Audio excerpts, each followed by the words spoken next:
So please join me now in the prayer for humanity, which sorely needs it at this point. Let us remember before God the great need of all humankind, and that we may pray to God, we may quiet the fretful mind of every day. Let us open our hearts to the Father, Mother, God, and to Christ the Son, to the Holy Trinity of wisdom, love, and power. In the holy name of Christ, by the Christ light in the hearts of all people, we call upon the great angels of Christ. We feel their presence and their power. We attune ourselves to the prayers of all men and women of good will. Being thus prepared and ready before God, with all the will of our minds, with all the love of our deepest hearts, we send forth the light. We send it forth as a great star of light, a blazing star, withstanding, overcoming all evil, triumphant over darkness and death, a star of the Christ light. By all the power of Christ within our hearts, we send forth the light. We hold in the heart of the Christ star the leaders and peoples of the Americas, the soul of the Americas. May the light of the Christ star awaken the wisdom of the ancient Sun brothers in the hearts and minds of the people of the Americas, to bring peace and healing to all life. And now let us hold within this great healing star anyone known to us personally who is in need of help or healing. Silently we name them and see them perfect in the heart of this star. Amen.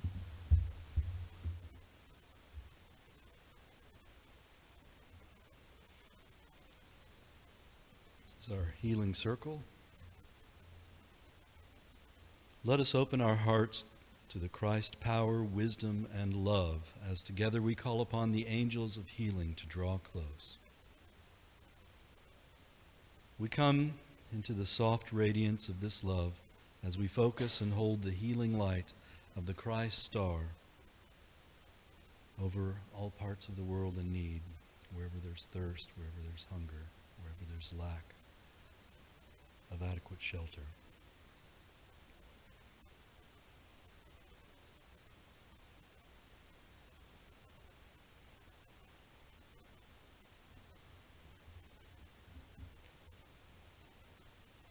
With hearts full of love and gratitude, we give our grateful thanks. Amen.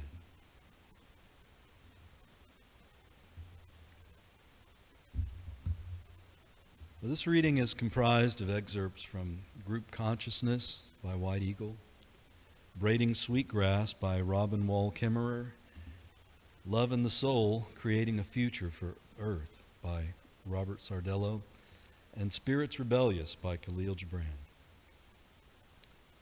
In the book Group Consciousness, Chapter 4, Being a Brother, White Eagle states, "The salvation of this earth depends on the power of love to transform the life of pain and suffering to a life of harmony and brotherhood, beauty and wisdom." Earlier in the same chapter, we were reminded that we cannot effectively do our work unless we are in attunement with the brotherhood of all life. He tells us that the life of Christ is the only enduring life. That which is not of Christ must disintegrate because it lacks the force which holds life on its course. It is the love vibration that holds all things in its place. Robin Wall Kimmerer, scientist, distinguished professor in environmental biology at the State University of New York, and member of the Citizen Potawatomi Nation, gives an example of this brotherhood of all life in her book, Braiding Sweetgrass. There's compelling evidence that our elders were right. The trees are talking to one another. They communicate via pheromones, hormone-like compounds wafted on the breeze, laden with meaning. There is so much we cannot sense with our limited human capacity. Tree conversations are still far above our heads. Some studies of massed fruiting have suggested that the mechanism for synchrony, massed fruiting at the same time, comes not from the air but underground. The trees of a forest are often interconnected by subterranean networks of mycorrhizae, fungal strands that inhabit the tree roots. The mycorrhizal symbiosis enables the fungi to forage for mineral nutrients in the soil and deliver them to the tree in exchange for carbohydrates. The mycorrhizae may form fungal bridges between individual trees so that all the trees in the forest are connected. These fungal networks appear to redistribute the wealth of carbohydrates from tree to tree. As a kind of Robin Hood, they take from the rich and give to the poor so that all the trees arrive at the same carbon surplus at the same time. They weave a web of reciprocity, of giving and taking. In this way, the trees all act as one because the fungi have connected them. Through unity, survival. All flourishing is mutual. Soil, fungus, tree, squirrel, boy, all are the beneficiaries of reciprocity. How generously they shower us with food, literally giving themselves so that we can live. But in the giving, their lives are also ensured. Our taking returns benefit to them in the circle of life, making life the chain of reciprocity.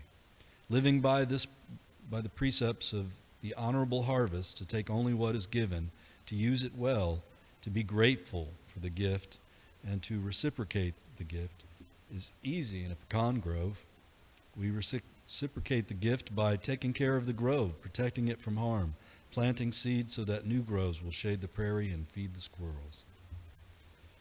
White Eagle infers a connection between life and heaven in Group Consciousness, Chapter 2. Brotherhood comes to earth, saying, "The Master Jesus gave the key which enabled the aspirant to unlock the gates of heaven, the gates of that great world of life and light and power. You have the key now. Within your innermost mind lies this power." He goes on to say, when you read the words in the Bible that the Master Jesus spoke, such as, "I am the way and the truth and the life, and I am the resurrection and the life," remember that he was conveying to his listeners that the life within him was the divine power itself.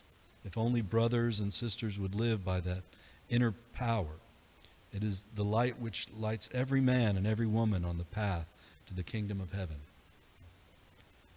In Love and the Soul, Creating a Future for Earth, Robert Sardello gives us a way to see heaven in life itself, saying, "The whole world is within our heart," countering the image of the heart as a mere pump and seeing it instead as a sense organ, synthesizing the inner activity of the senses. He goes on to say, "A primary characteristic of our making of the world is that wisdom, Sophia, has no part, that is, that what we make of the world does not first look to the wisdom of the already given world, but quickly turns its back on her." He says, "Soul is body from the inside, an organ consciousness in which, through the inner sense of the body, the inner quality of outer things can be felt. The sense of soul is obscured by religious notions that seek to convince that soul is antithetical to the body. When the body was abandoned by religion, the stage was set for counter-creation. True spiritual experience does not come from dulling the senses, but through a strengthening of the senses. Sophia is wisdom, and wisdom lives deep in the body and flows into the senses. We do not have to consider how to make our heart beat, nor do we have to figure out how to make the eye see, the ear hear. Sophia is in the body and in the world. If I look into my own heart, I find the inverted heaven, the polar opposite of the outside world." Khalil Gibran describes a heavenly state and scene in his book, Spirits Rebellious. "I continued on my way until I reached the outskirts of the town. The sun was inclining toward the west, and the fields and the gardens were putting on their veils of stillness and quiet, and the birds were even intoning the evening prayer. I stood in contemplation and sighing said, 'Before the throne of freedom do these trees rejoice in the breezes' caress, and before its majesty do they glory in the rays of the sun and the moon. Into the ears of freedom do the birds speak, and about her skirts flutter by the streams. Into the air of freedom do the flowers spill the fragrance of the earth, of their breath, and before her eyes smile at the coming of morning. All that is on earth lives by the law of its nature, and by the nature of its law are spread the glories and joys of liberty. Robin Wall Kimmerer ends Braiding Sweetgrass, speaking of the many blessings given here, saying, "The moral covenant of reciprocity calls us to honor our responsibilities for all that we have been given, for all that we have taken. It's our turn now, long overdue. Let us hold a giveaway for Mother Earth, spread our blankets out for her, and pile them high with gifts of our own making. Imagine the books, the paintings, the poems, the clever machines, the compassionate acts, the transcendent ideas, the perfect tools, the fierce defense of all that has been given. Gifts of mind, hands, heart, voice, and vision, all offered up on behalf of the earth. Whatever our gift, we are called to give it and to dance for the renewal of the world, in return for the privilege of breath." Okay, I'll be honest. I have scribbled down a bunch of things to try to imagine how to condense everything I'd like to say concerning heaven and it being at hand. There's a common line that runs throughout the talks here, and thank you, Danny, for reading those excerpts. That heaven is at hand, right here and now, if it is seen rightly.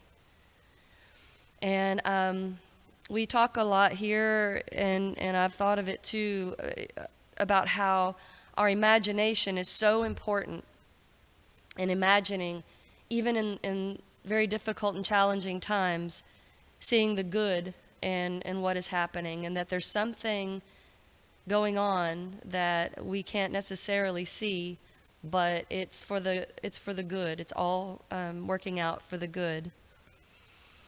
And I would love to be able to say that I can stay in that space at all times, but sometimes the challenges become very difficult, and you have to really stop and close your eyes and take a deep breath. And one of the things that we should very much be grateful for is the breath that we're given, and how Spirit has put that in place with the trees and all the green things here that help us in our life. And Danny suggested when we were talking that he overheard a conversation I had with a dear friend of mine from California, who I was running past her on earlier in the week when I took a couple of days off to rest and work on the talk.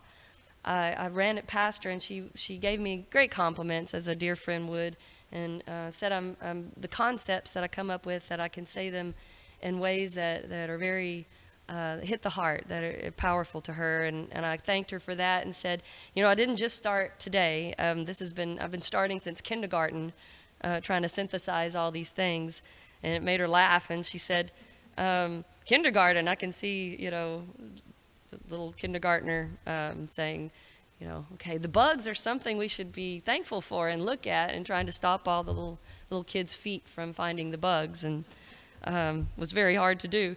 And one of the other things I brought up to her was the anthropological shows that I saw, where my own Southern Baptist upbringing taught me that the only souls that will be in heaven are human souls. Well, I wanted to be where the dogs were. Wherever the dogs are going, that's where I'm going to be. And that all these four-legged and winged things and fin things are our brothers and sisters.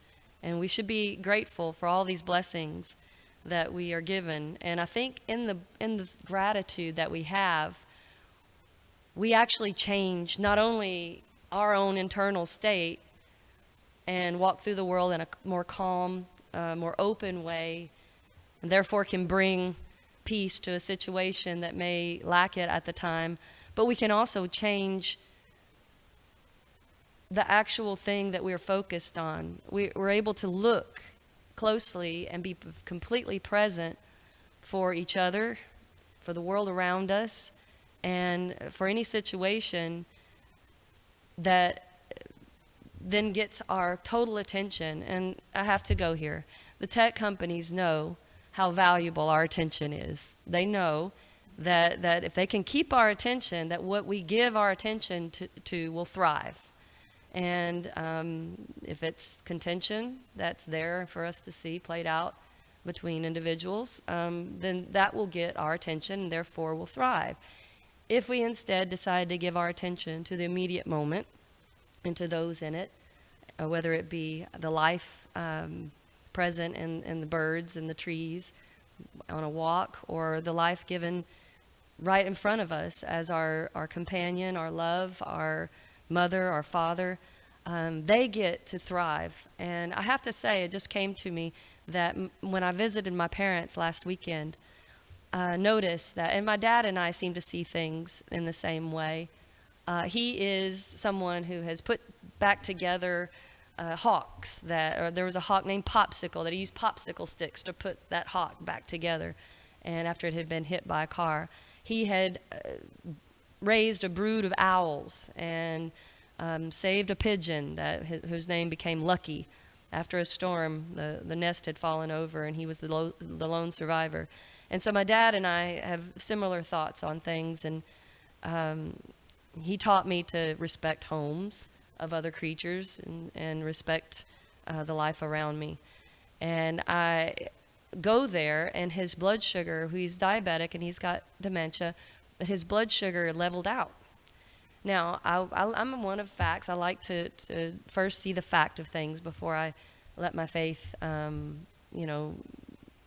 guide me in a new direction.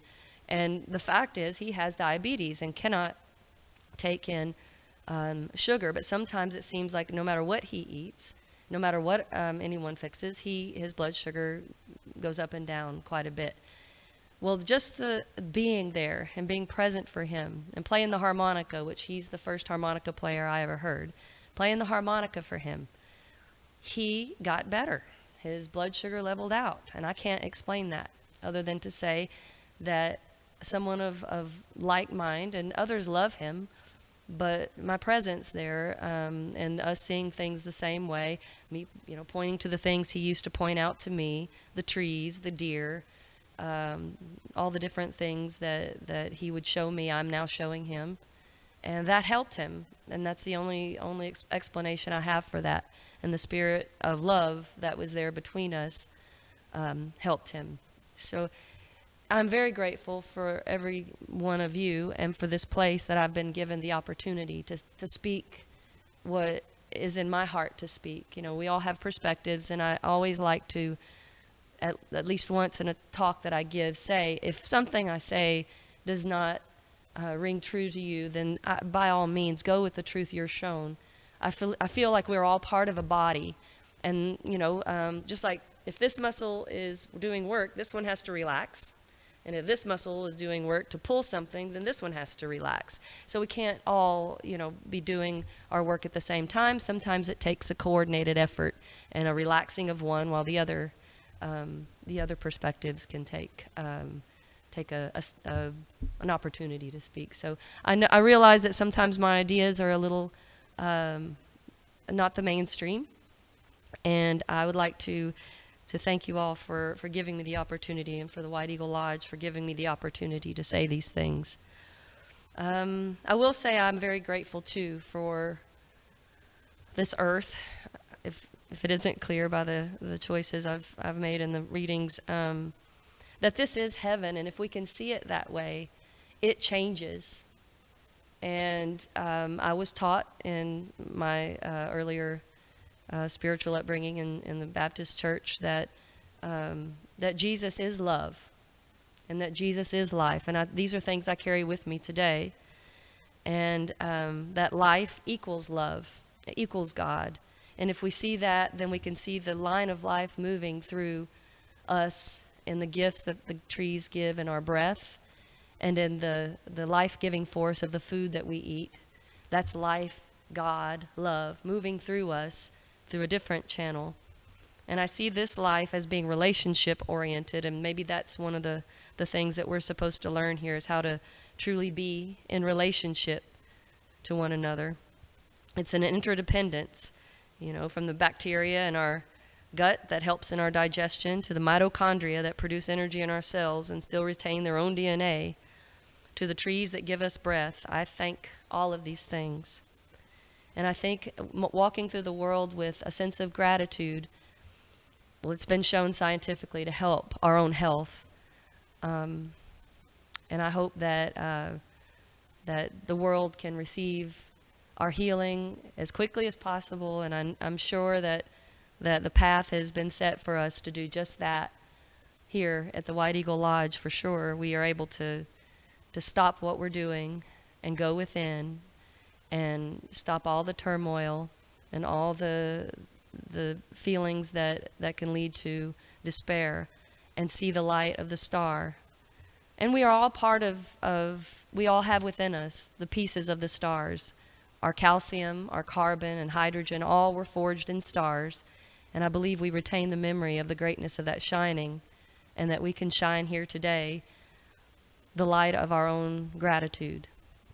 And I will end that there in gratitude and leave it to Danny then to help us commune with that spirit that has given these things.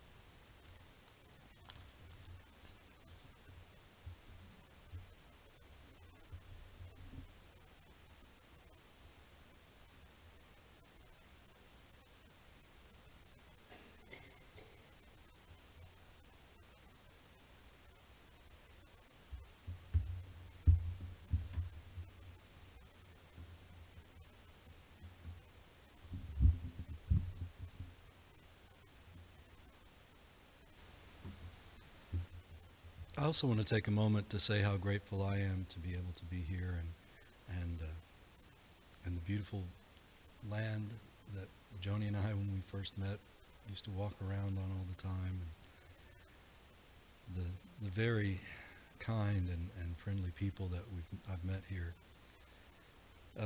It's been a blessing, and I feel grateful as well. And so I want to echo what Joni said. Also, we got married here, so that makes me kind of partial to it as well.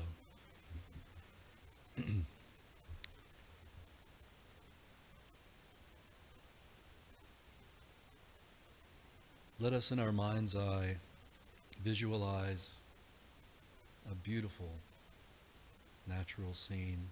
I like to think of mine next to a river, a hill country river, clear water flowing. Sound of the breeze through the oak tree leaves.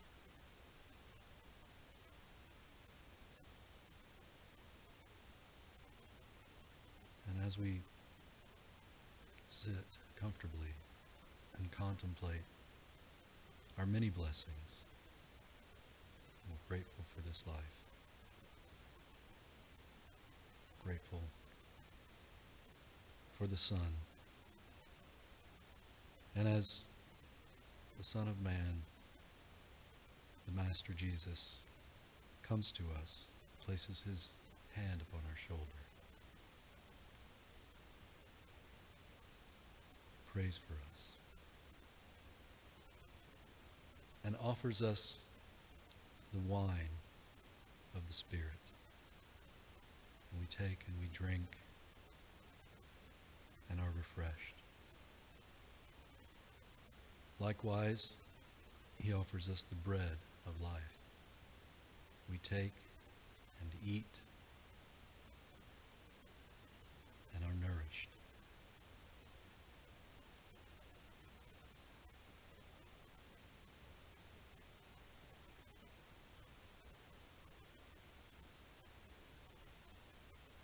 The Master withdraws from us, wishes us well.